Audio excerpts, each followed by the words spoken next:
చాలా మంది ఈ రోజున ఎంత కోతలకు వస్తున్నారంటే క్రైస్తవ్యాన్ని లేకుండా చేస్తామని ఒకడు.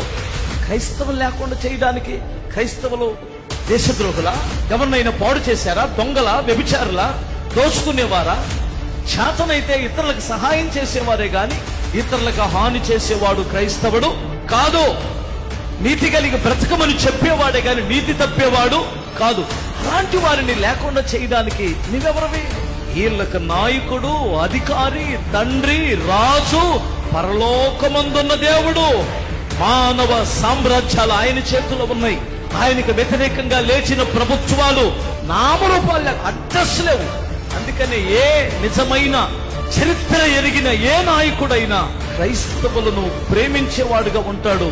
ఆ ప్రభుత్వాలు తరతరాలకి వర్తిల్లుతాయి. ఒక క్రైస్తవుని హింసిస్తే, ఒక క్రైస్తవుడు రక్తము కారితే, ఒక క్రైస్తవుడు తొక్కబడితే ఎవరిని తొక్కాలని చూసినట్లు? సృష్టికర్తను తొక్కాలని చూసినట్లు. మనం నమ్ముకునే శక్తి గల దేవుడు, ఏదైనా చేయగల మహాదేవుడినా.